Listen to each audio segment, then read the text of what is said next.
Good morning, good afternoon, and good evening, and wherever you are in the world. My name's Jade, and this is The Interview.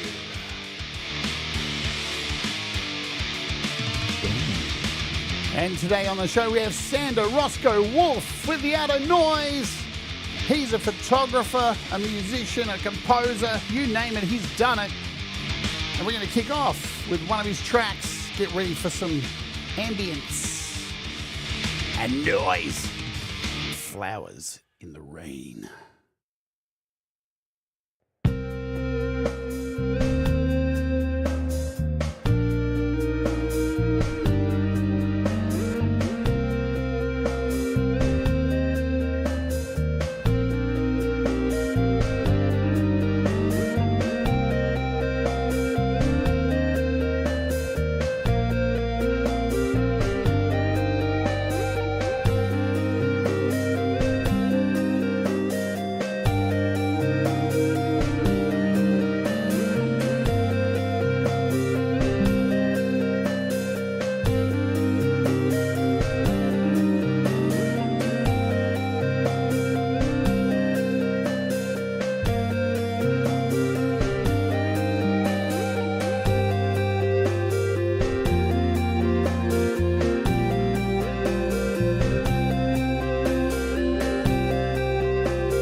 Why, hello there, and welcome to the show. I just got to do some clicking. Hey, what's going on, everybody? Welcome. It's Friday morning here in Australia, Thursday for the rest of you. It's kind of the end of the week, and I love this show. This is where I get to interview somebody, an interesting person or creative artist or whatever you'd like to call them. They make stuff. That's the bottom line. That's all you need to know, and today's guest is no exception. Welcome to you all who are in the live chat. If you're watching on the replay, bang!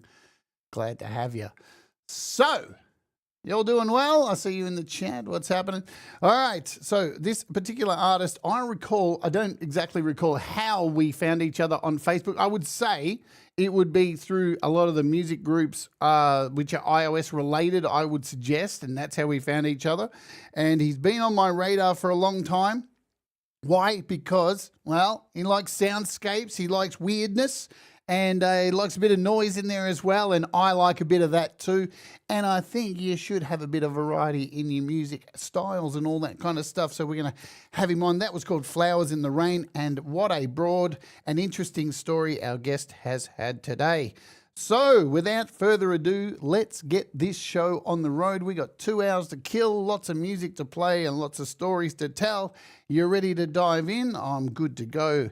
Without further ado, this is Sander Roscoe Wolff. If I can get all the buttons done correctly and all the right things, some applause. Boom! Welcome to the show. Hello, hello. How you going today? Good? Yes. I'm so honored and happy to be a part of this conversation with you today. Thank you so much for accepting my invite and coming on. I thought it was about time to share your talent with people. And I'm going to hit you with, I got 2 initial questions to hit you with today, because it's interesting when I have guests who are kind of multi-talented. I've got to spread it out. So first, what does music mean to you, Sander? Well, I feel like music has been a part of my life for all my life. My dad was a professional musician in his younger days. My mom was certainly a lover of music, and people in her family played. And so I grew up around music. Although people in my house weren't playing, it was very much a part of who I am and who we were. But music is just, it's like what I live and breathe, just like art. It's who I am. It's what I do. I don't really see any separation between me and it. It's all part of, I like that. I see it everywhere. I hear it everywhere. It's in everything. That is true. I was thinking about that the other day. I was walking around outside and I heard no music and went indoors, and I was getting some eggs, funnily enough, and it was like, holy shit. This is the first time I've noticed in ages that there's actual music playing in here, or should I say Muzak, because I think that's what they call supermarket music. It's called Muzak. Sure. And yeah, it is. It's and a lot of the time we don't realize how much it is around us, because it just blends. Not only our listening, but just this is always around us. Music is in our blood. Go for it. Well, I do have a funny story. Sure. There's a library not far from where I live, and I was going there to drop off some books, and I heard this beautiful, it was like drone music, and I couldn't figure out where it was coming from, and I was kind of poking around trying to figure out where it was coming from. It was their air conditioner.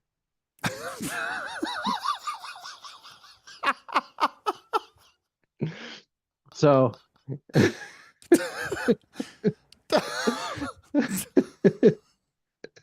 so there you go. That's what I'm talking about. Oh, man. Do you know why I find that really funny?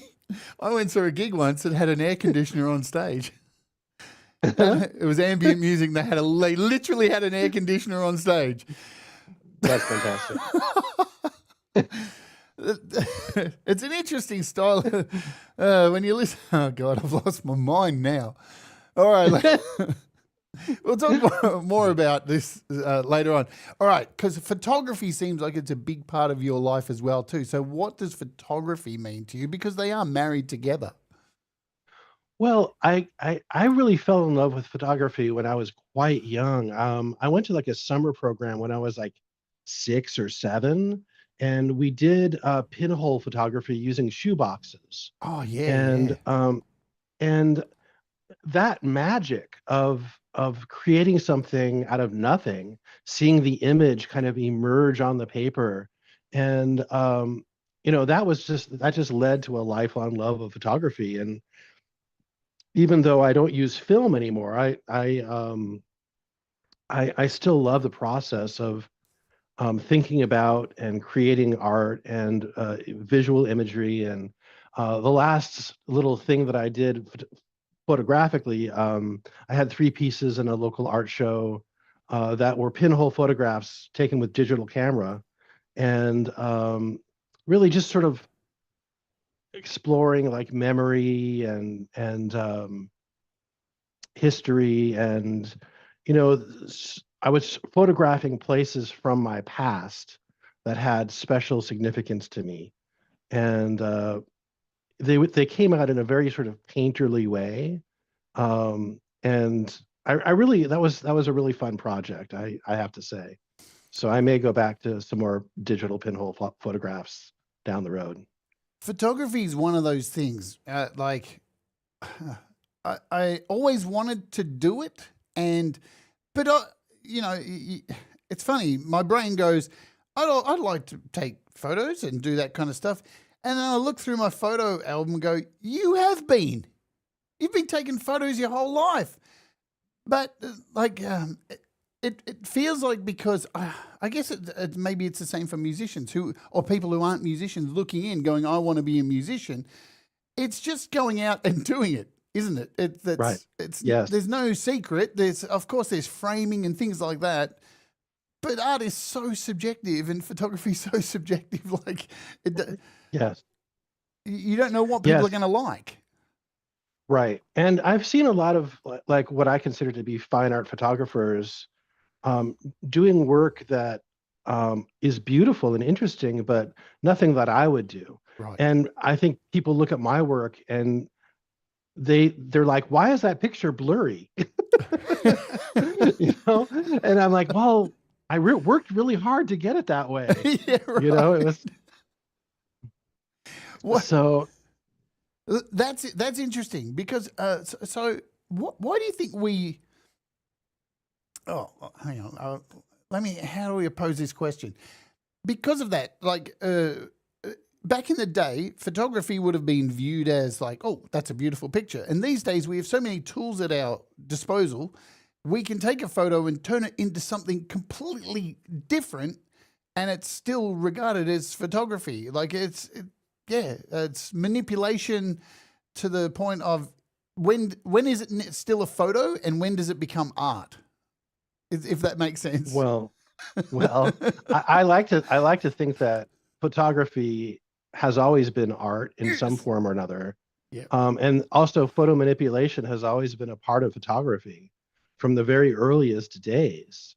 And whether it was using tricks in the camera to create images that didn't exist in the world, or manipulating negatives, or painting print with watercolors. Those are all processes that were part of photo manipulation going back to the very, very earliest days of photography. So, I think art is what you want it to be. That's one of the things that I feel is that if you think of it as art, then it's art. Yeah. And there's no more or less criteria than that. And if it moves you, if it engages you in some way, if it creates a question in your mind that causes you to maybe think about who the artist was or what they were experiencing at the time, or how it connects to your life or your experience, all those things I think qualify as art. Now, when you go to an art gallery or any kind of gallery, I'm assuming you do this. I've been doing it recently because I've been doing Walk with Me. I find it really fascinating the times I have been to these galleries that of course, I'm not going to stop and look at everything, but you're going to stop and look at things that appeal to you and pull your eye in.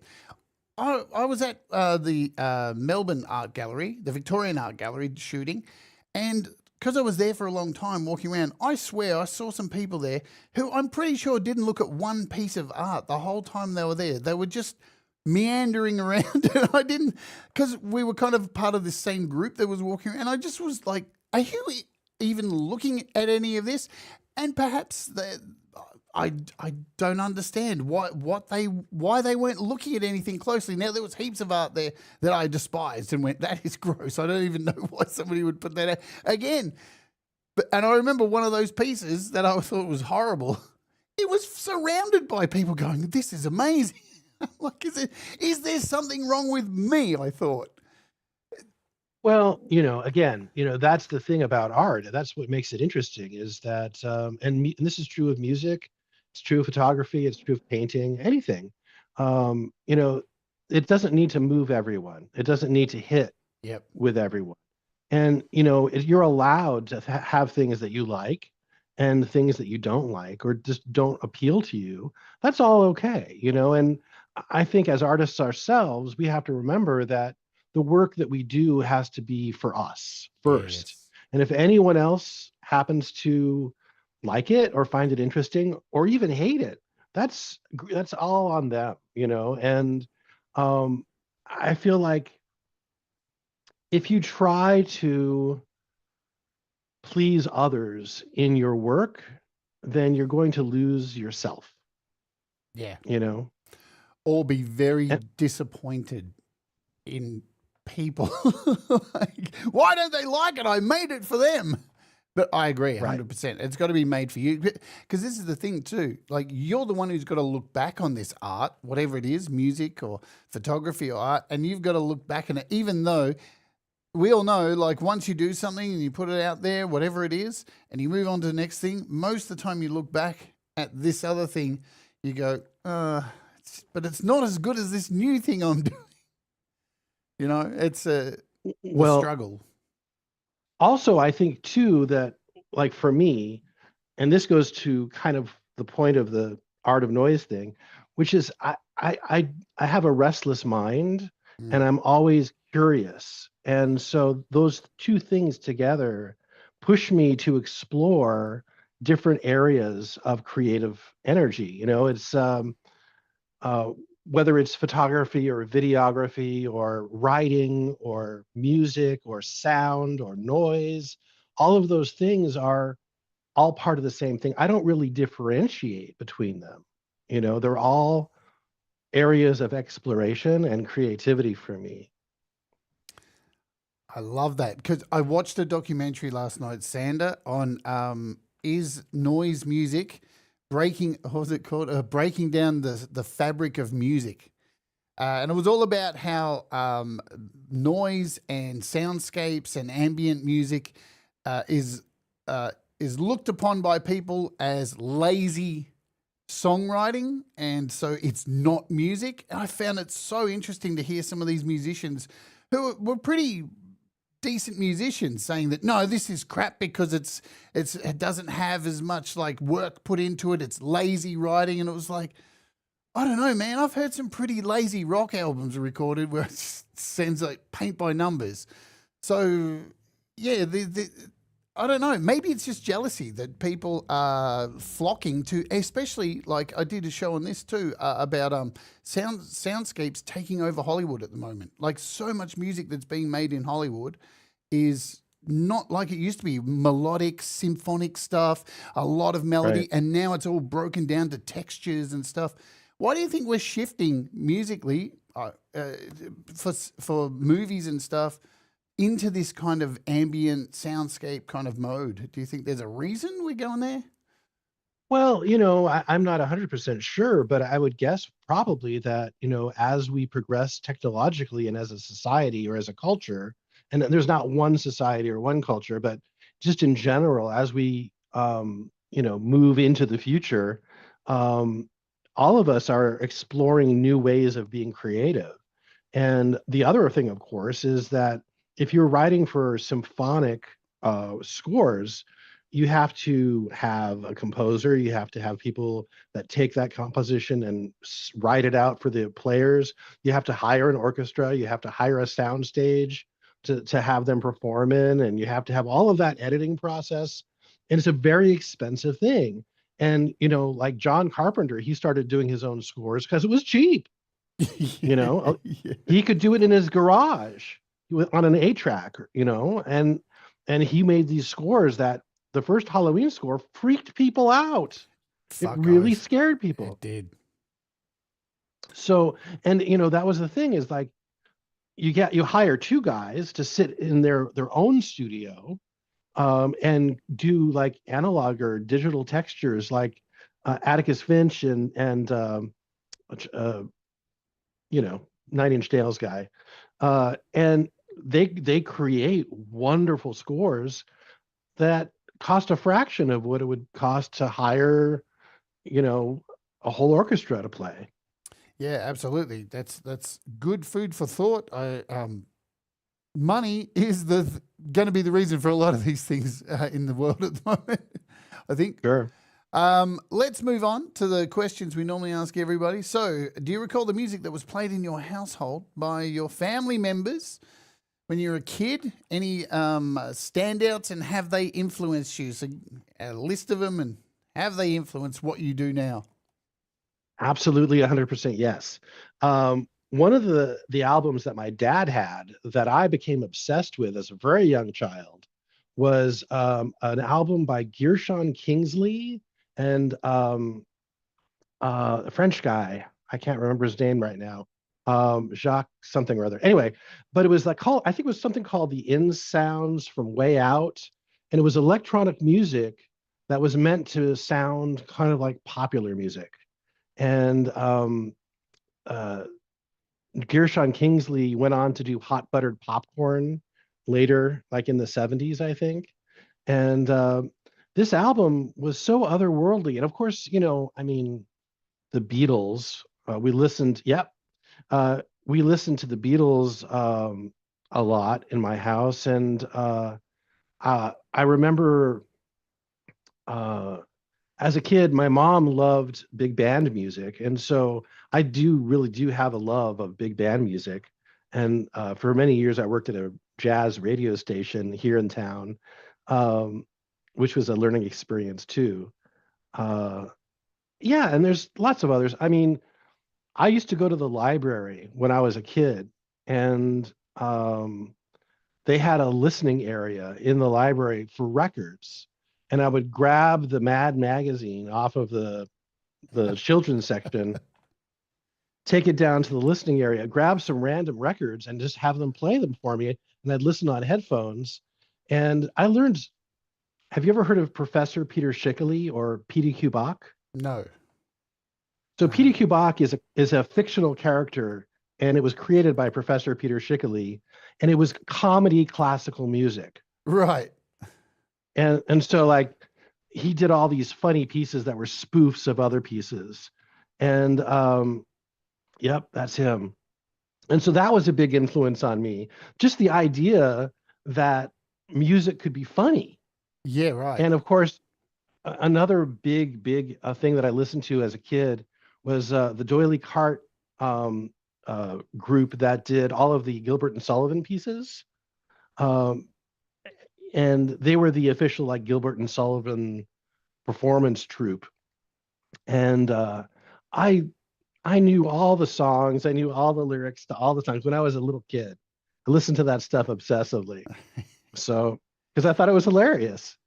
But, as I got older and I started listening to stuff of my own, I think my first big love of music outside of my family was ELO. Right. Yeah. So I have been lost in ELO so many times, especially when I first got introduced to Pink Floyd, and then I was introduced to ELO, and boy, was there a lot of weed involved in that, I remember. And perhaps. Right. Yeah. Yeah, for me there was anyway. From listening to it, I remember being very stoned and going, whoa, this is fucking insane. There's that. What about the first album that you ever purchased with your own money, and possibly something that was first album that was given to you as a gift? Do you recall? Yes. So the first album that I purchased with my own money was Out of the Blue by ELO. Wow. I was very fortunate that when I bought that album, it was on clear blue vinyl. Oh, nice. And I didn't realize it. I thought they were all on clear blue vinyl. and then I discovered later that no, that was a special limited edition album release. And my mom had a cousin who worked for United Artists Records. And he came to our house one day and just asked me, "What do you listen to right now?" And I said, ELO. And a couple of weeks later, I got a box in the mail from him with their entire catalog. And so that answers both questions. That was the gift and my first purchase, ELO. Nice, nice, nice. Well, let's. Where are we up to? Where's my time? I've moved all my clock around. I've got a clock over here now. I'm going to play another track. Let's get into some more music because we got some. This is the thing, guys. We are as I still call myself an avant-garde artist. I try and do different stuff every time. We like to write long songs, don't we? I remember when I sent you the email to come on. I'm like, I know a lot of your stuff, and I'm looking through it, and I'm going, I better put in there to make sure they're kind of a little bit short because some of these go for like 44 minutes and stuff like that. That's just the way it is. Why do you think for this kind of soundscape, we'll just stick with calling it avant-garde, I reckon, for today. But why do you think there's so much more length? That's what she said. To this kind of music than, general pop music or anything like that?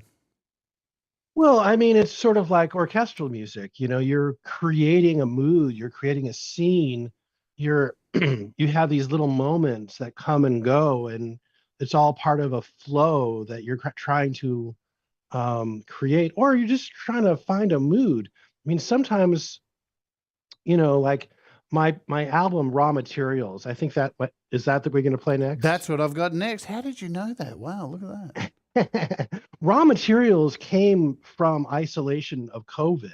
Right. I was locked in the house like everybody else was, and I just wanted to do something collaborative.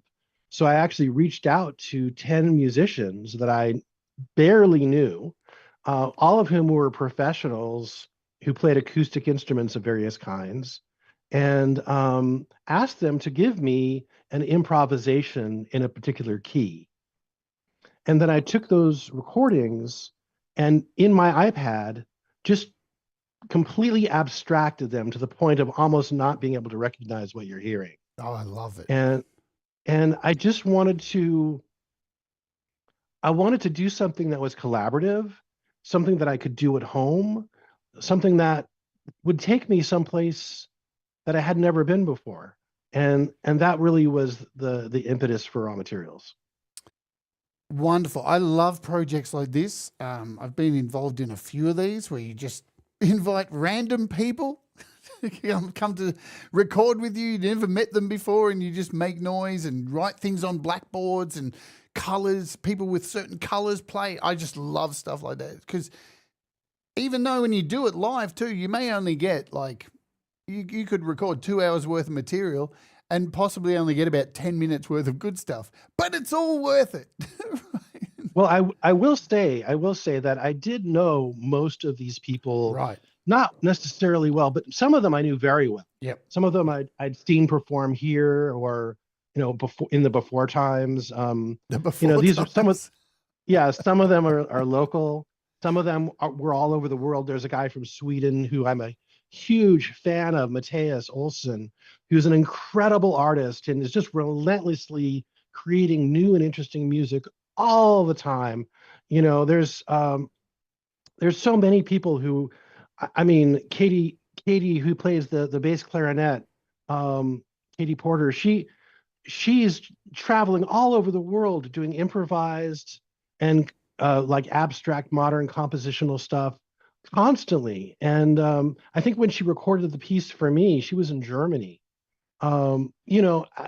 It's just I was so touched by the generosity of these artists who were willing to just say yes to me, and came up with some really beautiful, beautiful stuff. All right, let's play this. Now, just so you know, guys, this is a 45-minute track, but we're starting it around the 25-minute mark. And we'll probably play it for a little while and then we'll fade out because we're not going to get all the way through it. Just so you know, let's do it right now and make sure Sander can hear the music. There we go. I keep forgetting that during interviews. All right, you ready to oge, folks? I'm ready to fucking oge. Let's do it, baby. This is Raw Materials, Part 1.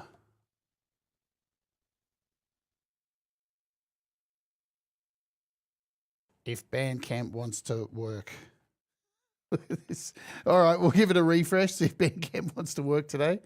Maybe you want to work. We'll give it. Hey, oh, it's going to go to the start. That's cool. Good old Ben. Here we go.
That was, and as I fade out, I'm doing the most professional fade out I possibly can right now with one finger over here. I'm trying not to look at it. This is a one-person show. Beautiful stuff. Like, I've been watching the new Alien Earth series on FX. Dude, that would fit in so well in some of those hallway scenes in that series. Beautiful stuff. Beautiful textures. Really kind of dark too. Very dark. All right. Yeah, well, I don't know that I meant it to be dark. When I listen to it, I feel really happy. Right. It I love it that. feels to me like this beautiful dream that I kind of go into. But I've heard from other people, not just you, that it does feel dark to them. So, again, made it for me. Yeah. If anyone else. Yeah. So I just wanted to mention something about that Sure. album, which I thought was kind of funny, is that the track 3 is part 3 is the very short. It's like a minute and a half. And I just used the unprocessed parts that were submitted to me by 8 of the 10 musicians, just to create like a little suite. And then track 2 is track 3, time stretched 20 minutes. Oh, wow. That's cool. That's cool. I love that kind of stuff. Reusing and putting it back through. There's a really cool app on iOS that I've been using to do that kind of stuff. I think it's called Paulex Stretch. Paul Stretch. Yeah. That thing, you can take anything you've made and just put it through it and just turn it into something completely else. I love the concept of that. I wish more apps gave you the power to do that. Well, I used that on another album of mine called Corona Vesperia. Right. I'm just going to go back here to your Bandcamp. So there's links, friends, in the description to Sander's Bandcamp, and here it is. So I'm sure Thomas will be banging it through. I think he's already put it up in the chat as well. Yeah. So if there's any time Thank you you, want to Thomas. go and listen and go, have you got a price on your music, or is it pay whatever? All you do? free. All free. So, Yeah. well, Free to stream, free to download. If people want to pay something, they can, but I didn't do it for that reason. It's absolutely. But it's nice to get like even a few bucks for your music. So it is nice when that happens. Yes. It's interesting. We don't all set out, well, maybe as kids, we kind of go, oh, I'd like to be a rock star. But once you get into the music industry, you go, wow, there's no money in it. I may as well make what I love and hope for the best.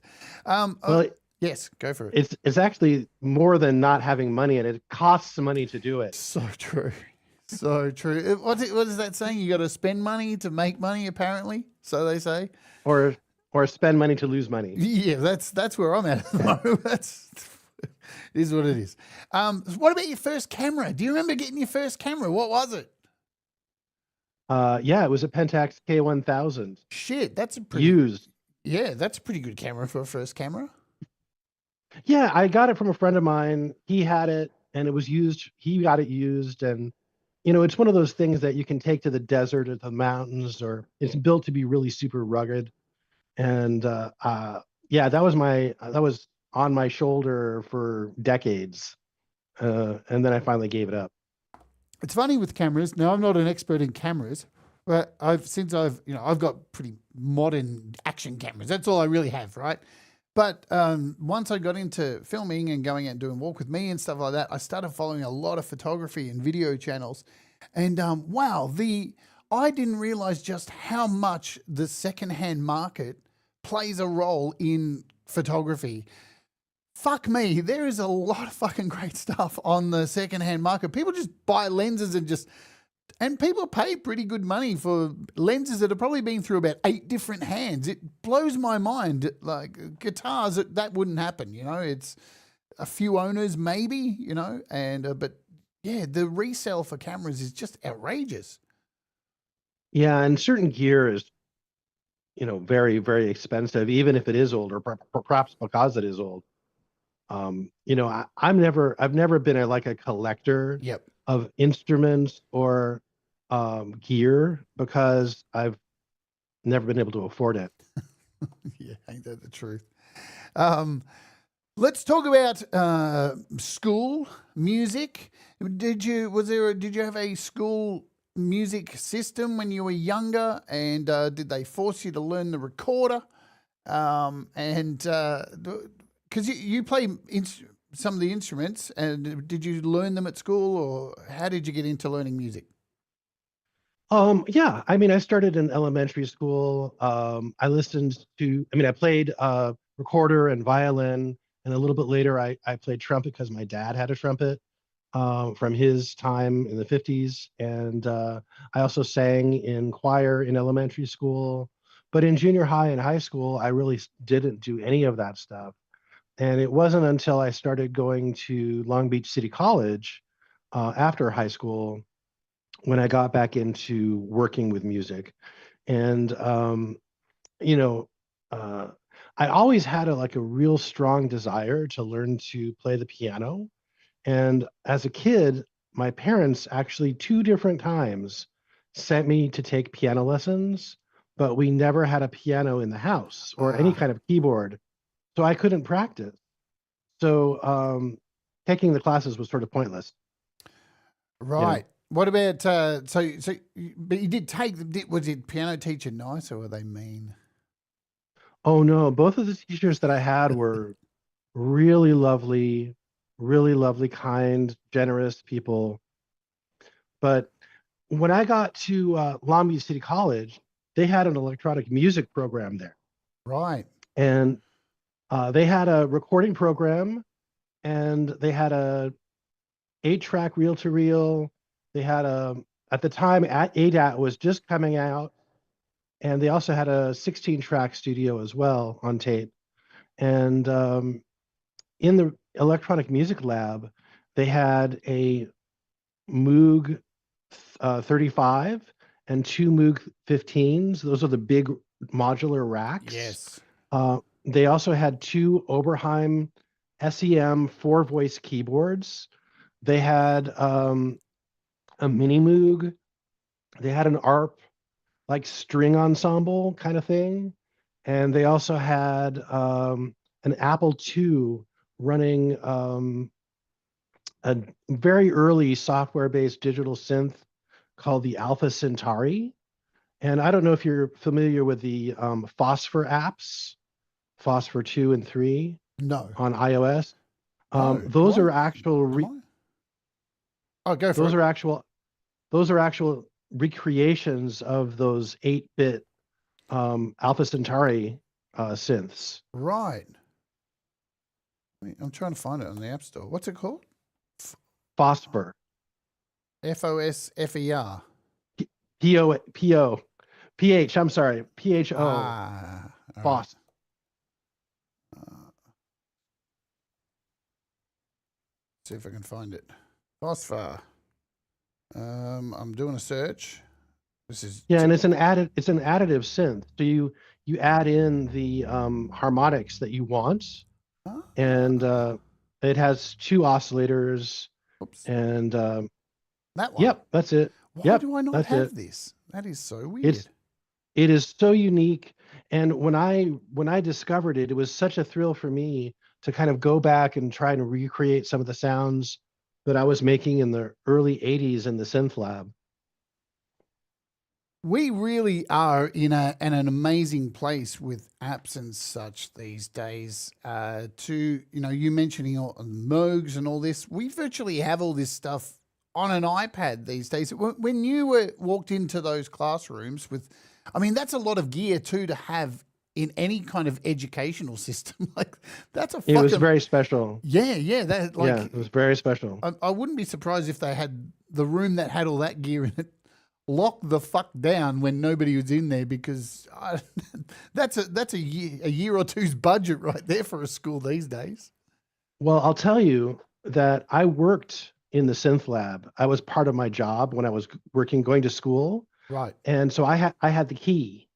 And a friend of mine and I would spend all-nighters in that synth lab doing all kinds of crazy stuff, using all the patch cords, trying to come up with new things that had never been done before.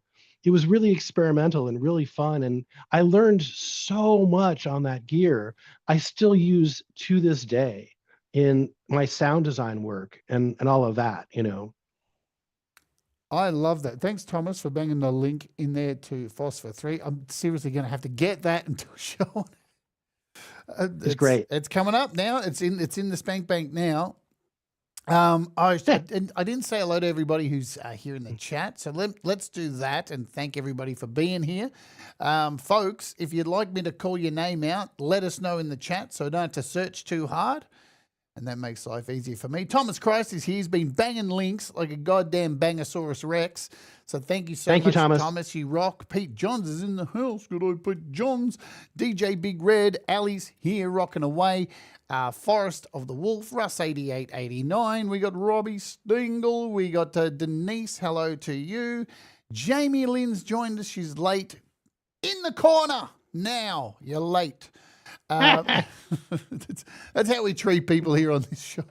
Who else do I see up above? Is there anyone else I've kind of missed?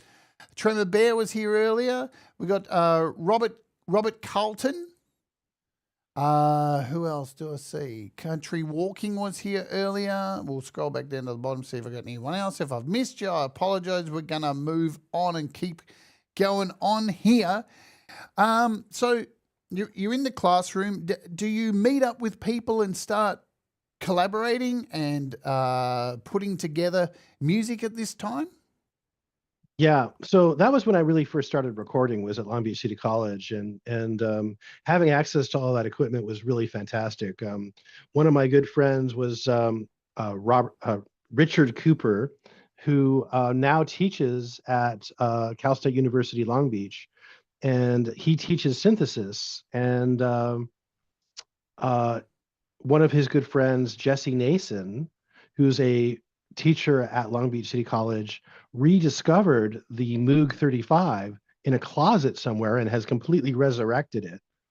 And Jesse has some really interesting projects. There's a band he's in called Mono Sources, which just released an album a couple months ago. They're great. And he also was recently touring with Rival Sons. I don't know if you've heard of them. Yeah. Yeah, so he was touring with Rival Sons on their last 2 tours, I think. And so, you know, this little community college has produced some really amazing talent over the years. And I think part of the reason is that there was this kind of spirit of experimentation and exploration, and this idea that you could get your hands on this gear and do something interesting with it, you know. It was pretty exciting. Also, my friend Lauren Norell, Lorennerell,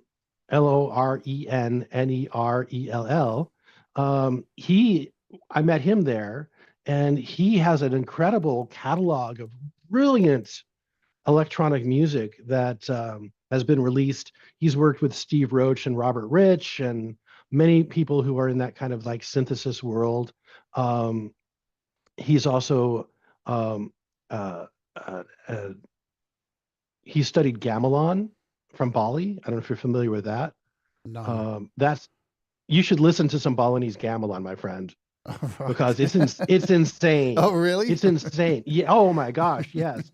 Balinese gamelan is some of the most interesting music, and maybe second in line is Cambodian pinpeat, which I've had the good fortune of seeing live and hearing here in Long Beach. Long Beach is the home to a big Cambodian community. I'm just looking it up now and saving it for the Spank Bank. Everything goes to the Spank of course. It's the way it rolls. So, what if somebody had to say to you, what kind of a musician are you? What instruments do you play? What is your music? And I'm going to give you a minute, give or take. Okay. Give or take whatever, 2 minutes. I don't care really. I'm not giving you a minute. How would you explain what you do musically and what genre? How would you do it? Well, I think the way I think about it is I'm not an instrumentalist. Right. I do play a little bit of remedial guitar. My main instrument when I was playing in bands was bass. And I played fretless bass for a long time in bands. Um, but for me, I think my instrument is the DAW. It's the Mm. studio. It's the process of um, recording and manipulating sound. And even when I do performances these days, I'm working in AUM and I'm creating new setups for each performance um, that will allow me to do things I've never done before. Because the performances that we do, I'm in a band called Toaster Music. It's a duo. Um, Everything we do is improvised. And so what we do is we build systems for the performance and we work independently of each other. So when we come together, we just sync via link, Ableton Link. But we don't really know what the other person is going to do. We don't have a set of parameters um, that we work under. And we just show up and explore together, which is really cool. Um, but yeah, it's I love sound design. Um, and so I always look at my instruments like I have this. This is my guitar, He's a beaut. and yeah, and I have I'll show you my other one, Yeah. which I have right here. I have my lap Oh, steel. nice. Look at that thing, folks. Beautiful. So it's aluminum, That's a and beauty.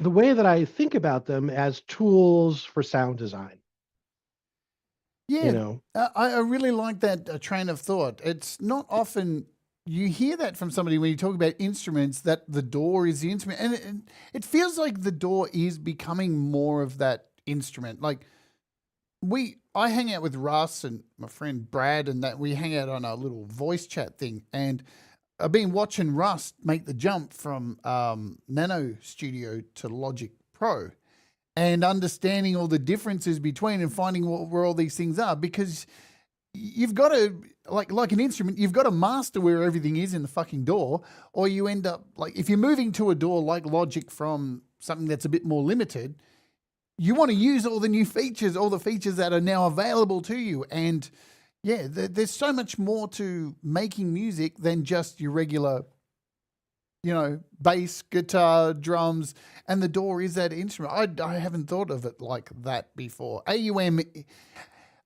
is really an amazing instrument. What are your thoughts on AUM? It is my number one go-to tool for performance. And a lot of what I've done for the albums that I have on Bandcamp were created using as a tool for processing and manipulating. Like pretty much all of raw materials was the tracks were created in and assembled then in Cubasis.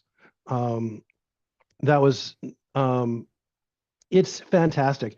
And I'm still discovering new things. It's really funny. I'm on the AUM Facebook group, and every time I have an idea for some new feature, I'll post it, and Jonathan will say, "Oh, I've already done that." He's just a maniac. He's just a maniac, constantly updating, constantly inventing, constantly expanding the feature set, new things all the time, relentlessly. And it's just so deep. It's so simple. It's so creative. It's a blank canvas where you can literally build almost anything. And, one of my favorite things to do is I assume you're familiar with Frippatronics. Yes. Are you? Okay. So it's a form of live looping. As you play things that you played previously slowly fade out. Basic live looping. It's one of my favorite things to do. I'm also a big fan of Steve Reich, the American minimalist composer. And what I've figured out over time using AUM is that I can create a system where I'll play something in and each repeat will be slightly offset. So as it repeats, it's moving more and more out of phase, which is something that Steve Reich does compositionally. Yeah. I can do it improvisationally. It's it's funny with AUM. When I first got AUM, I was like, it overwhelmed me because I grew up with actual DAWs, and Pro Tools, all that stuff, and you get used to that pattern of your mixer, your tracks, and AUM just confounded me. And then as soon as I started using it, it was like, oh my God, this really is an open. It's like a blank canvas ready to go. And what I really love about it is that Jonathan hasn't updated it to add things that other developers have made. Other developers have made AUM even better, and that's what's really beautiful about it. That Right. whenever you think, I can't do this in AUM, somebody's made an app that you can do that in it. You just got to do some searching. But yeah, it's a great tool. Talking about improvisation and stuff like that, I was able to do an improv thing with John Zorn's Cobra. I don't know if you know. No. Holy shit! I know, right? It was in Sydney. It was around the Darling, around the Opera House, around Circular Quay. Is that what it's called? Circular Quay. So there's a little jazz bar underneath the Sydney Harbour Bridge. And yeah, I got invited to come along and get up and wear a sweatband, a coloured sweatband. Unfortunately, Zorn wasn't there, but it was members of who was it? Flam, Mr. Bungle.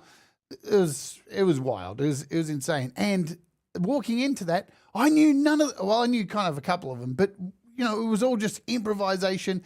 For those of you who don't know, John Zorn's Cobra, it's like a musical game where everyone's given a different color, and there's a conductor, and they hold up a color, and those people with those colors have to improvise at that moment, and then the color changes, and then other people have to take it, and it's just fucking mayhem. And it was at a restaurant, Sander, where people were eating their dinner. It was so fucking weird, man. It was so fucking weird. And we're just total noise. It was wild as fuck. Were you playing guitar or singing? What were you doing? I was doing vocals. Oh, nice. Yeah. I was just That's amazing. Screaming, reverse squeals. I was doing like stuff like Yamatsuka Eye from like Boredoms or whatever, just wild screaming. It was insane. It was good fun. But yeah, so, and talking about what you've done with bringing in musicians, I love that whole thing. I think that's really interesting. I think more musicians, more like traditional musicians, should delve into this stuff if the opportunity comes up. What are your thoughts on that for branching out and giving ideas for traditional musicians? 100%. One of the things that I do when I perform, usually we do 3 sets. My friend and I, which we go as toaster music, we do 3 sets. And sometimes I'll do a set on my own, and I'll invite somebody to play with me. And over the years, I've played with trumpet players who are just like rooted in jazz. I've played with guitar players. I've played with one of my favorites was from about a year or so ago, year and a half ago, a young woman who's a high school student who came and played flute. And she had never done anything like that. She hadn't really done much in the way of improvisation. I had her running into AUM, where I had created a very, very complicated process for her. And she just took to it like a duck to water. It was amazing. It made me so happy and so proud to see this young artist just like do something fearlessly and courageously that she had never done before. It was awesome. That is exactly why I think more artists should get in it and do this kind of stuff. It really helps you. I don't know.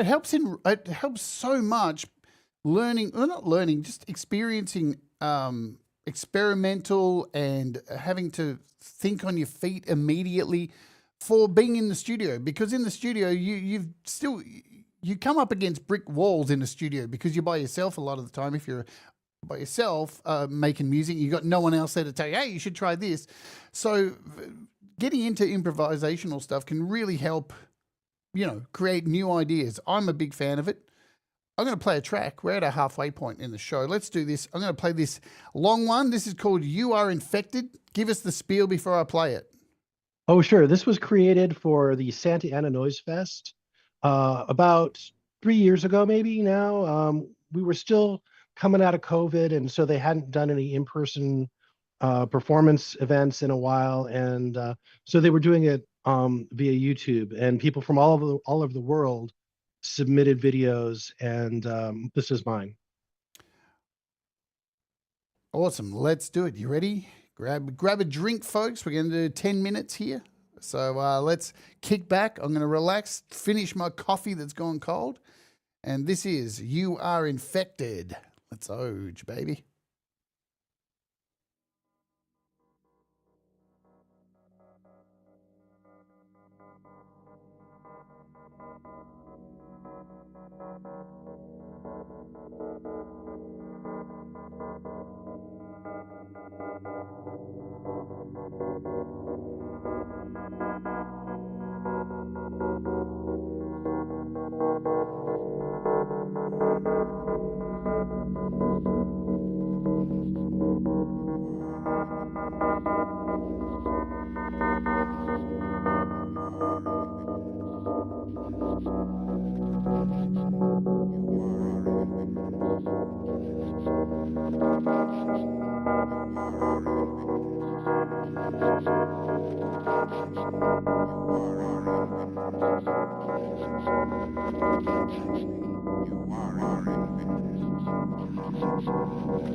Hello. I'm going to fade it just so we've got more time to talk.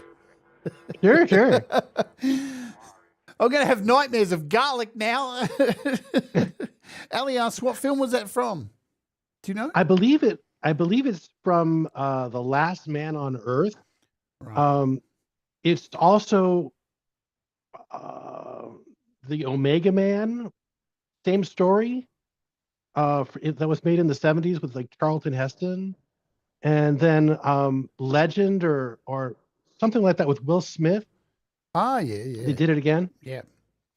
It's interesting with avant-garde music. I remember the what got me into this kind of stuff firstly was when I went to a recording studio with my music for an engineer and played music to this person and said, "What do you think of it?" Because he's really well known and such. He was like, you put way too much in your songs. You overdo it. You should try listening to some ambient music and taking a note from ambient music. And then I just fell in love with ambient music. That was fantastic. We have so many different artists, like Russ was saying, across broad communities that make so much different stuff. And I remember, like, when I was young, I probably would have turned my nose up to something like that. And these days, I listen to more ambient music than anything else in my private time, just because so much junk comes out and the old methods. That's what I find anyway. Let's talk now. Yeah, go for it. I was just going to say I'm a huge fan of Brian Eno. Yes. And he's definitely a big, big influence on everything that I do. And I'm unapologetic about it, really. Ambient music, when I first sort of encountered it in the early 80s, it was a game changer to me. It gave me an opportunity to think of music in an entirely different way. And same with Frippatronics. Yep. That sort of improvisational tool to create these slowly evolving soundscapes. It was just pure magic to me. Now, you've not only been involved in music, but I mean, as I said in the beginning, you've had your hand in so many things. Like you've, for a time, been a journalist. You've also photography, of course. And tell us about Long Beach Culture. Oh, okay. Long Beach Culture was a website. It was a web portal that some friends and I put together back in like 2000. And we ran it for about 10 years. And really, it was a way for us to connect with and support the creative community in the city of Long Beach.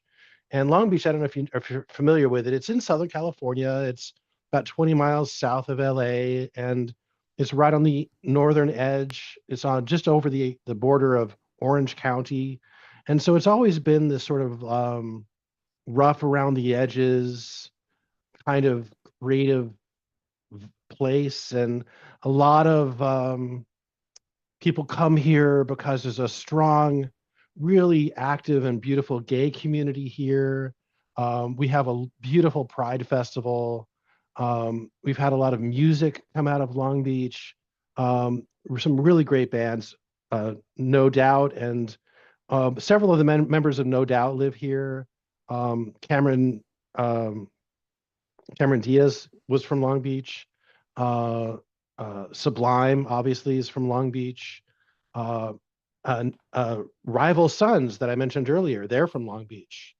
Lots of bands over the years. And so we've had a really thriving art and music and culture scene here. And Long Beach Culture was, like I said, a kind of an arts portal that we created to bring these sort of disparate little enclaves of creativity and bring them together just so that they could support each other. And it was a dynamic, like database-driven website where artists could create profiles, upload work, create links, all that kind of stuff. It was sort of like the Facebook of like 1999, but it was local. I love that. So, I mean, When I was reading through your bio, you've done so much, so many different things, including this. I mean, it says here you've been involved in kinetic sculptures, art exhibitions. Dude, how do you how do you do so much? What's the drive? Well, Like, how do you do it well, all? well, do you remember what I said earlier about having this restless spirit and this curiosity and not really differentiating between different kinds of creative expression? It goes back to that. And so back in 2003, a group of people started this event called SoundWalk. And SoundWalk was specifically to showcase sound art and not music, Right. but sound art. And that's a special thing. I don't know if people are familiar with it, but a lot of it is installation, site-specific installation stuff. Some of it is performative. And I knew the people that were putting it together, and they invited me to sit in on some early conversations. And I felt really inspired by the idea. And I had never done a sound art piece before. I'd never done kinetic sculpture before, but this image in my mind just flashed into my mind. And I have a friend who was a metal worker, and I sat down with him and kind of sketched out this idea that I had, and we built it. And it was basically a large stainless steel basin filled with water. And underneath the basin was a very large, very powerful speaker. And when I played certain tones through it, it would create these ripple patterns called Faraday waves. And because the welding process was less than perfect, the bottom of the basin was curved, which meant that it was actually tuned. And All so right. certain notes would do nothing, certain notes would create that pattern, and other notes would cause the water to shoot up like a foot in the air. Wow. And so that was really my introduction into sound art. I had always worked with sound. In my album Noise that is on Bandcamp, one of the tracks is from the 80s when I was a student at Long Beach City College. And at the same time, I was working for a friend of mine as a sander. Um, and I was refinishing floors in a fancy neighborhood of Long Beach. And I remember working one day with about two or three other coworkers in the same room, all of us on our hands and knees, sanding the floor. And to me, it sounded like a symphony. And so I actually composed a piece, went into Long Beach City College to the 16-track studio and recorded it there. And that was, it's the second to last track, I believe. It's called Sander Band. Yeah, that's the one. And, you know, I don't know if anyone wants to listen to it. I'm not sure you should. But for me, but for me, it was just a realization that sound and noise and music, it's all the same. It's all the same. It's just a matter of what you're willing to hear, what you're willing to where you're willing to place your attention, you know?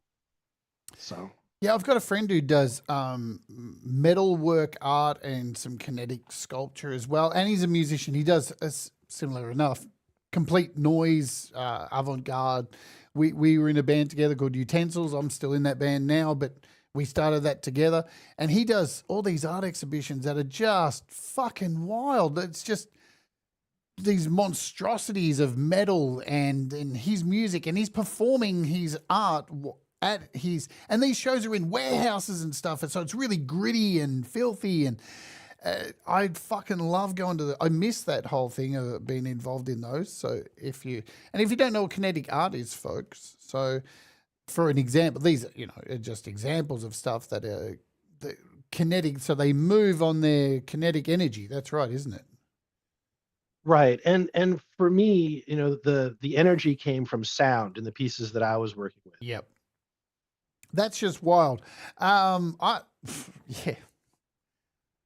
I feel like I'm in heaven right now. I love all this kind of stuff.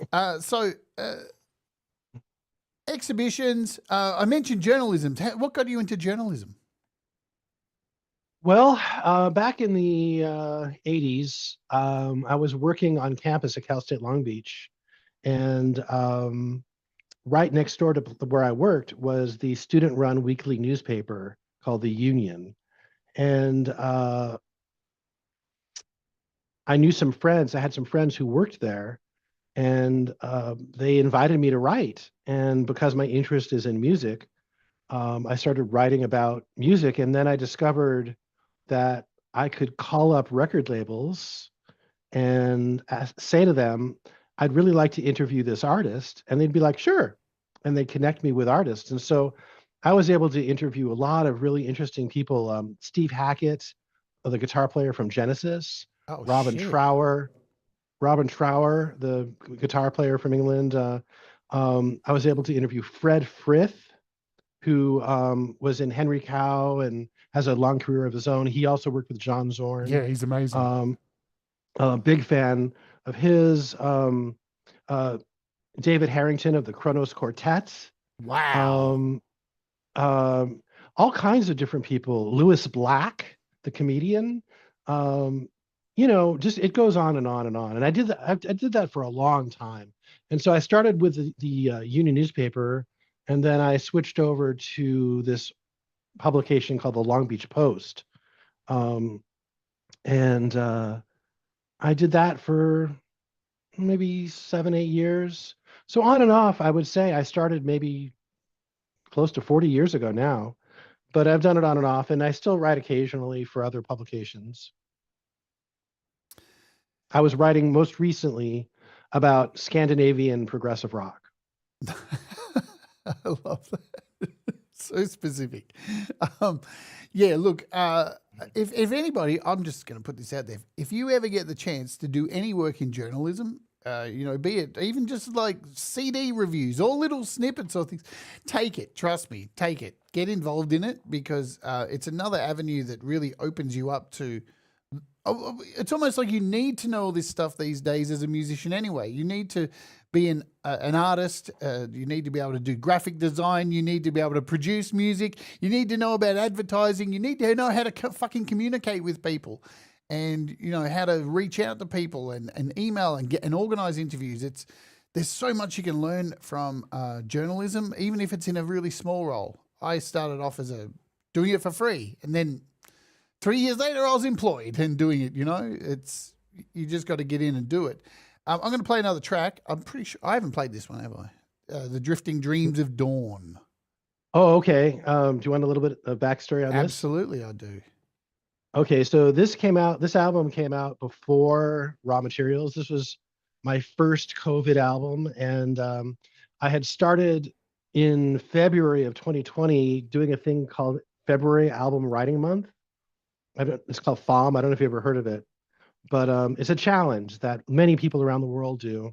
And I had been working on it. And when everything shut down in March, I just kind of continued writing material and recording it.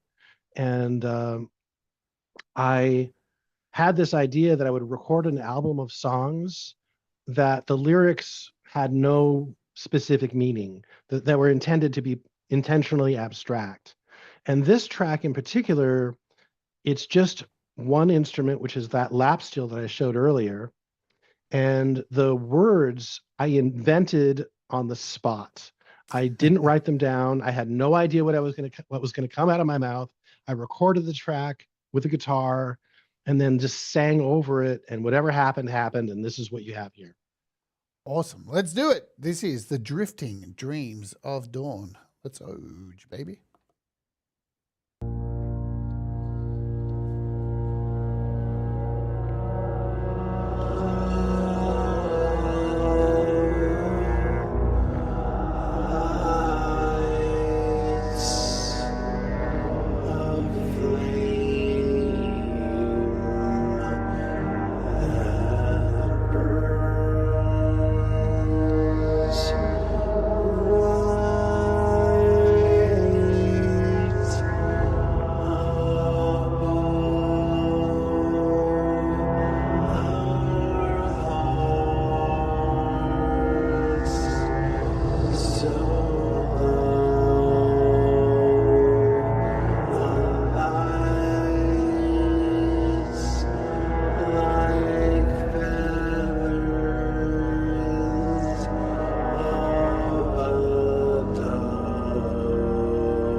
Well, shit. That's that's truly like nothing I've heard before. That was beautiful. That was really nice. Thank you so much. Really, really, really fantastic. Now you mentioned there during that track about your blog, and I have this up here. And this blog, folks, go and check it. I'm going to bring it up here. Tell us about your blog, how you run it, because everything you've got is here, and it's beautifully presented. You know, it's a blog, and you've got your music down the side here. So you've got Bandcamp stuff, pandemic output, raw materials. So all the stuff, Toaster music's here as well. Then you've got photography and art down here. Art, let's click. Tell us about maintaining this little place here. Well, I don't maintain it that well. I just put things up when I think about it. So there's been big gaps, but I have to go back and add a few things because I should keep it up to date. Like that painting that you're looking at right there, that's really old. That's a real painting? That's a painting, yes. And is this yours or not? No. Yes, it is. Holy shit, dude. You are so fucking talented. It's so wild. I've been following you for ages and I didn't even know you had a blog until I started looking into all of this. And I know Ali's probably squeeing out of her mind in the chat because Ali's an artist herself. Just beautiful photos. So you want to hear a funny story about the pictures at the top of that page? Of course I do.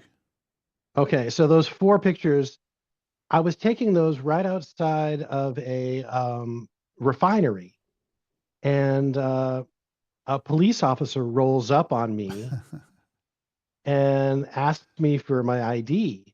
And at the time, he did not know that I was a journalist. And there were a lot of weird and sketchy things going on with law enforcement at the time. And so I gave him my ID and I told this story to a friend of mine who was also a journalist, and he wrote about it. And that article went viral.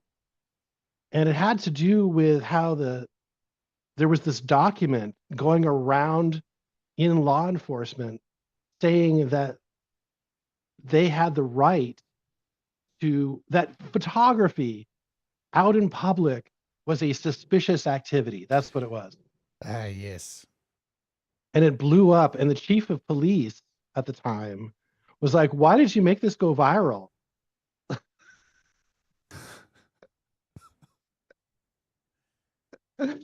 Like, no, I didn't do anything. It was all you. Yeah, you guys caused it. You created the fucking laws. You're a bunch of idiots. It's funny, like, you know, you say this about going out and doing photography. I've been out doing Walk With Me and stuff, and I've been pulled over by the police at least 4 times while I've been out doing it. Really? Yeah. And I'm just talking to a fucking camera. I don't know if you probably didn't see the episode. I did an episode where I flew my drone over this monument here. It's a war memorial monument. And I just flew the drone over it to get some amazing shots, and I'm flying it, and it's all looking great. And it's all in the episode that I put up. And then I've turned the camera over, and there's like 2 police walking towards me. I'm like, shit, I'm the only one sitting here, and I don't think they're coming for me. It turned out that it's illegal to fly your drone over this particular monument. Not because, it's not actually because of the monument. It's because just over the back, there's a fucking military base in the middle of a fucking city. Oh. And I'm flying a drone near a military base. And they came over and went, yeah, you better get the fuck out of here. Like, you've had your warning. Don't do this again. And now, wow. But yeah, I understand. The police have pulled me over once before. I was filming in a laneway and they thought I looked suspicious and came over. They went through my bag and everything. I'm like, fucking hell, man. I'm just filming a blog. But anyway, you do you, boo. Getting back to this.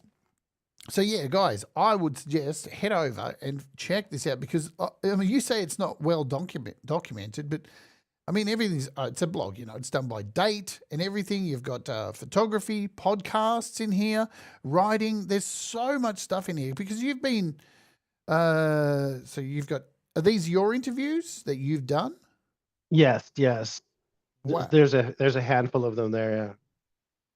So, that guy David Witham, at the piano there. yep. Uh, He there you was go. George Benson's band leader for 15 years. He Whoa. recently, a couple of years ago, he toured with Barbara Streisand. He's a Long Beach guy. Every time I hear Long Beach, I think Ed put it in the chat before. I think of Iron Maiden's Live After Death. Scream for me, Long Beach Arena. It's such a thing. But Yep. all your music can be found absolutely here on this page. So I've put it in the description, folks, if you want to go check it out and Thank find you. out more. And really just the photography. I got lost in looking at photography. I mean, there's so much in here. And, this is only a snippet of it. Of pages, and a lot of them you'll see here. You've got to hit continue reading for a lot of. There you go. So there's nature photography. I mean, what would be your favorite kind of thing to photograph? Flowers. Why flowers? Because they're good models. Better than animals and children. Yeah, they don't move too much. Right. They're beautiful. They're, um, they just. I'm constantly fascinated by plants. A lot of the videos that I make for my music, the kind of kaleidoscopic stuff, based on photographs of plants or water. That's my second favorite. Yeah, water's just mate, I love water so much, especially clear water. I don't like murky water because the action cameras we have these days. Where is my action camera? It's somewhere around here. When I go out filming, you can actually put your camera in the water these days. And Mm-hmm. every time I see murky water, I just want to stick my camera in it. Until the day I'm pretty sure something bit my camera and I've got a chunk taken out of the camera. So now I don't stick it in anything murky anymore. You learn your lessons. Well, I guess. you're living in Australia, right? Yeah. Well, I did see the video where you encountered the snake. yeah, that was fun. Yeah, that was actually totally venomous. That's one of the. I think that's a third venomous snake in Australia, and I nearly fucking stood on it. Yeah, that's a red belly black snake. That one, nice. Yeah, they're pretty friendly, not very at all. So I want to talk about the journey of your music. We're gonna go out and what have we got here left to play? Let's have a look. I think we've got this. Was this one of the ones in the list? This ruling affection. Yes, I Yes. wanted to talk about this. All right, My go good for it. friend, my good friend Robert Douglas, who goes by Karloff, he's actually in the chat right now. He and I had this group together for many years called Ein Sofar, which means the limitless light. It's actually one of the names of God. I'm not religious, by the way. Sure. But we did a lot of studio tracks and we did a lot of live performances. And at the end, Rob was working on his degree and really didn't have much time left to do music with me. And so he had recorded a track that had a beautiful, he had sampled a record of his ancestors, like this kids that were talking on this record. And I took some of the clicks and pops and turned that into a beat for this track.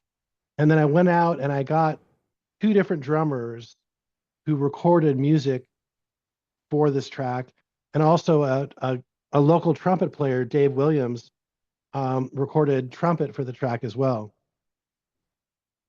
All right, we're going to play it. We're going to chill. I'm enjoying this. I'm just sitting back and chilling to the great tunes. Let's play this. This is Ruling Affection. I'll get everything lined up. We're all good. Yep, let's do it.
Wow. Now that was an experience.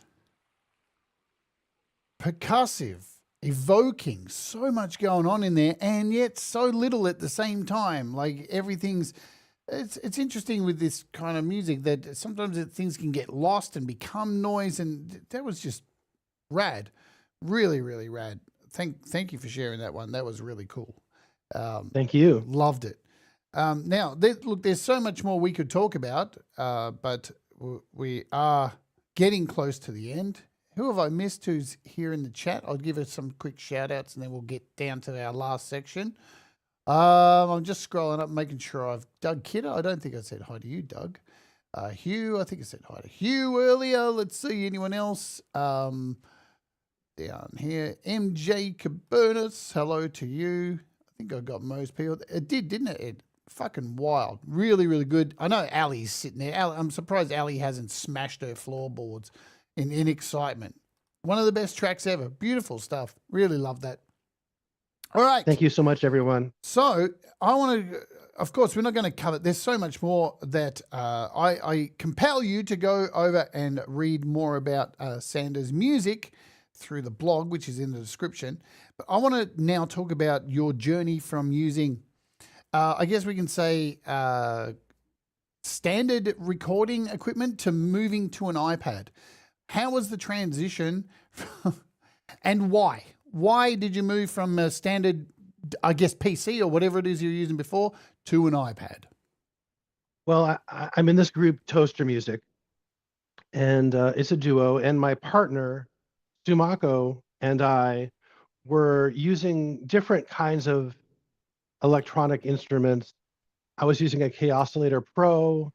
I was using a Novation Ultranova, a Roland, and one of the little mini Roland synths. I had a Nord micromodular, and this was all like MIDI connected, and I had a mixer, plus I had a separate guitar rig with pedals, and the whole 9 yards, effects and whatnot, loopers. And Sumako is the one that introduced me to the iPad as a tool for performing. And once I kind of wrapped my mind around what was possible, I realized that I didn't have to spend an hour and a half setting up all my gear and another hour and a half tearing it all down and putting it away. That I could literally walk in with a guitar and a shoulder bag and be done in like 5 minutes and actually have more capability than using all the gear that I had brought with me for years. So it was basically a no-brainer. And what are the challenges that you've come up against with using iOS? Because it's not the easiest, but then what is? You know, that's the thing. What are some of the challenges you've come up with using an iPad? Well, to be honest, it has been the best thing I've ever done as far as performing music live. There is very little downside. Occasionally, I will find an app that wants to behave badly, and that can cause some problems. And, that takes some figuring out, But other than that, I've eliminated so much gear from my rig. All of my guitar processing is done in all of my sound design and my synths and all of the sample, if I use samples or pre-recorded tracks, everything is done in AUM. And it has been such a game changer for me. Honestly, there is no downside. And just last week, I broke down after much soul searching and gnashing of teeth and hair rending. I bought Cubasis 3. Oh, I had Cubasis 2 for years. yeah. Loved it, but I realized that I wanted to have one of the features that Cubasis 3 has, which is able to change the tempo and the time signature within a piece, because that's something that I love to do. Yeah, what you say is interesting there because now my experience is a little bit different because for the longest time I used GarageBand on iOS and now Logic. Logic's my place. Of course, I've used every other DAW because I've had to cover them here on the show, but Logic just feels comfortable for me. But the amount of stress that Logic creates is it's unbelievable the amount of shit that happens in Logic that is completely unexplainable.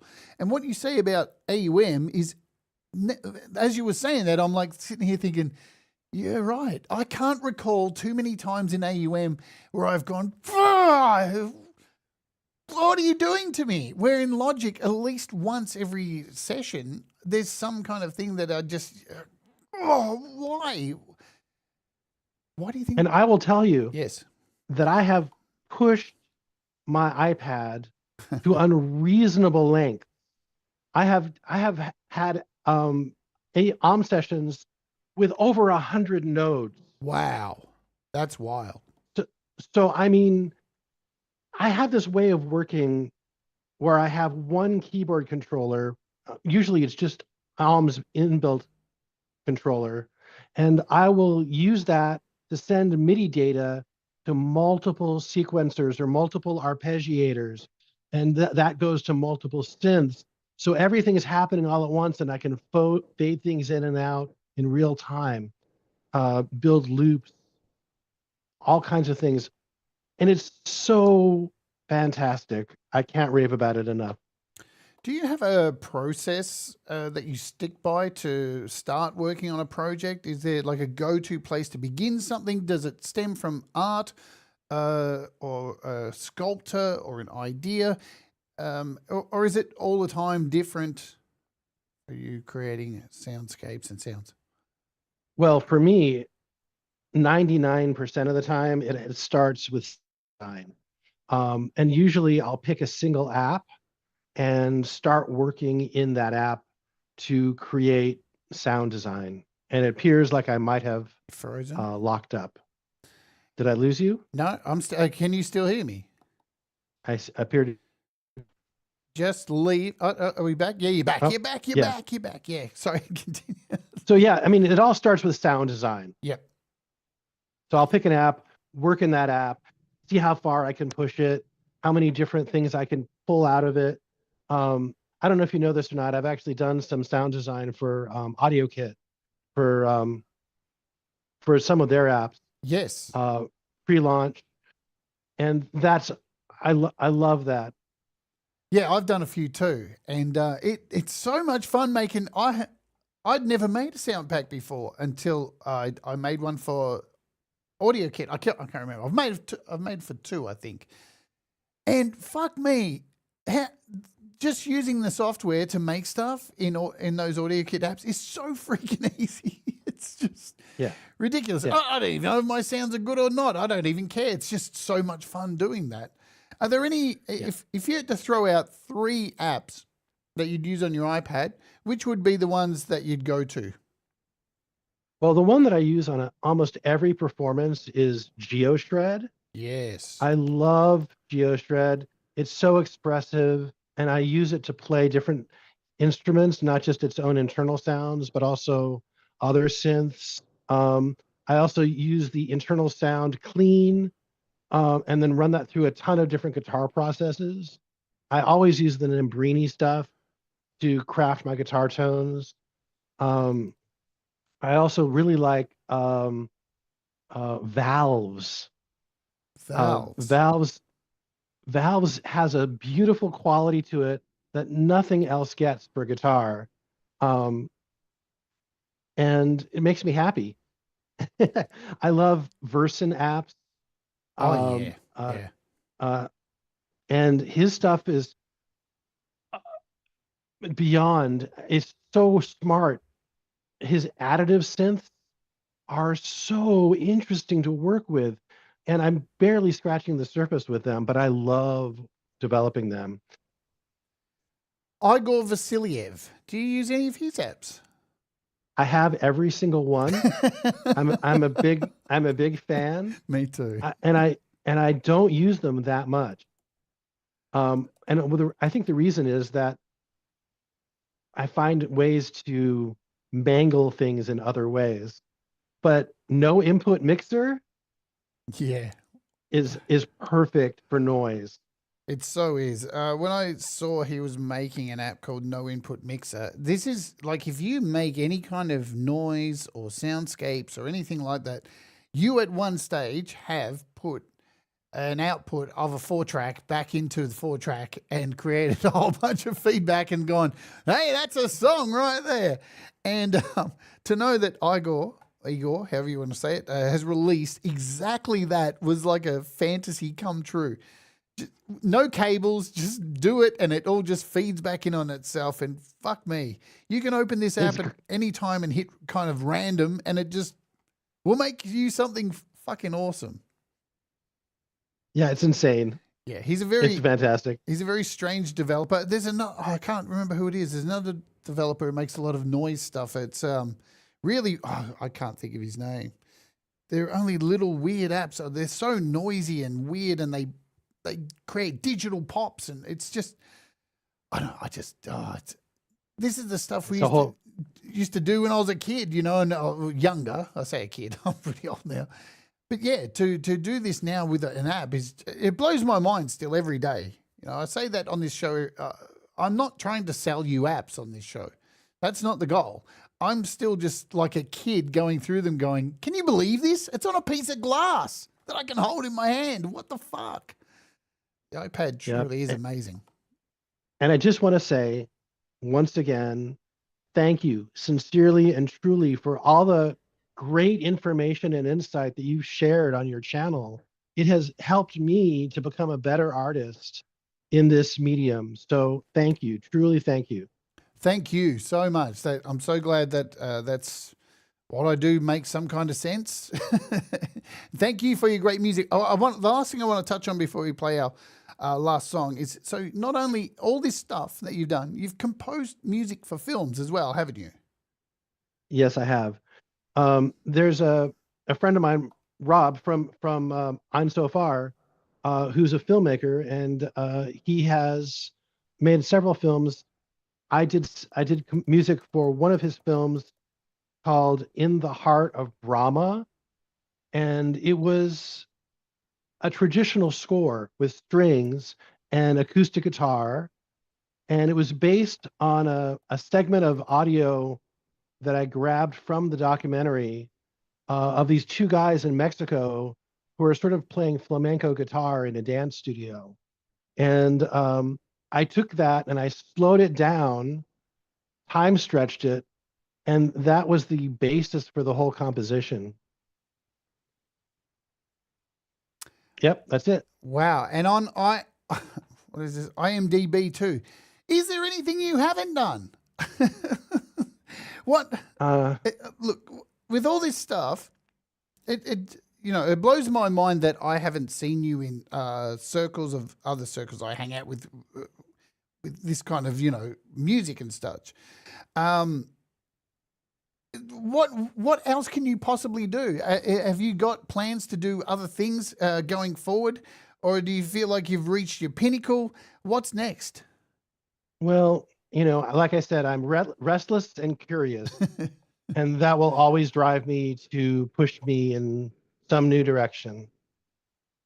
I just love that finding other artists who don't fall into a box. It's hard to find other musicians who are like this. To me, it feels like a dying breed. It feels like back in the 80s was like the last time that musicians were willing to take chances, or say being dangerous, and just throw caution to the wind. Like the whole point of, like, you look back and see Madonna wearing a glove, like, and the costume she had for her character and the way she set all that stuff up. And David Bowie and all these artists who are just one of a kind. And it feels like now where we're at, nobody is like this. And I'm talking popular music.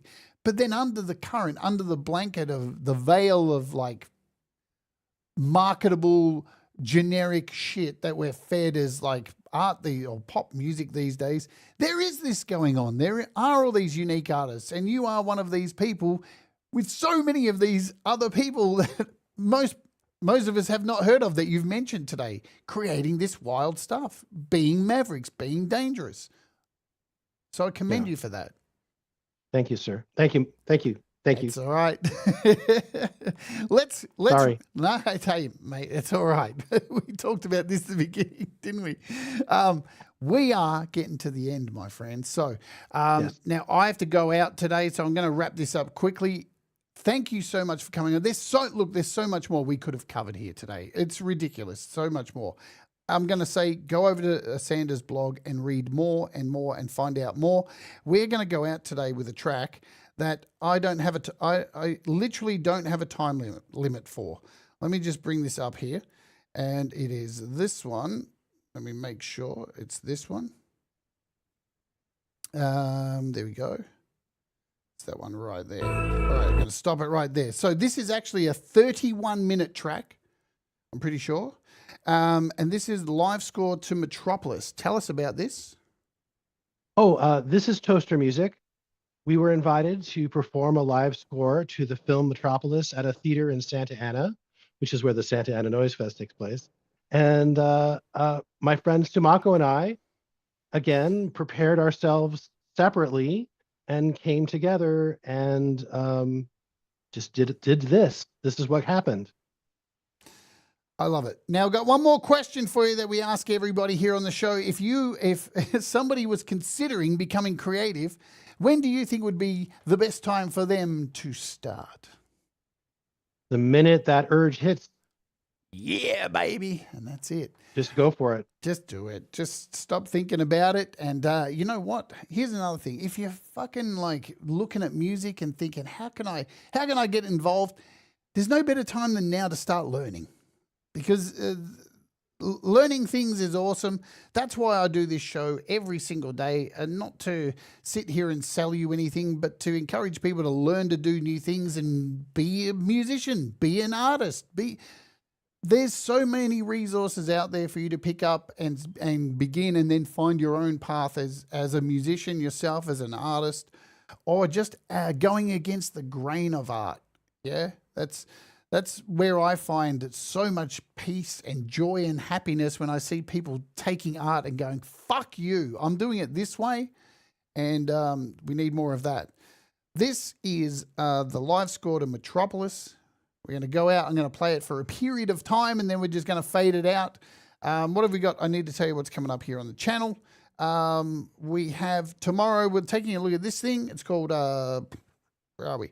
Poly Delay by Rob Jackson. It's really cheap. It's like $2, ridiculously cheap, as all of Rob's new apps are right now. And then on the weekend, I think Saturday, US UK time, we're back doing the Creative Hour. And apparently this week I have to make an industrial song in 50 minutes, or I get punished. So whatever happens, you know, or nothing ever happens. All right, let's do it. I've got everything lined up. Thank you, Sander, for coming on the show. Thank you, Jade. All the great music you've made. And finally, I get to have you on here after all this time. It's been a pleasure watching you throughout all of the Facebook groups that we are a part of, where I dump my ads in every day for my stupid show. And just seeing you grow and finding out your story, it's just been fantastic. Folks, links are all in the description. You know the deal. You go click them. Go subscribe to Sander Toaster Music. I'll make sure I've got that in there as well too. This is the channel, The Real Toaster Music.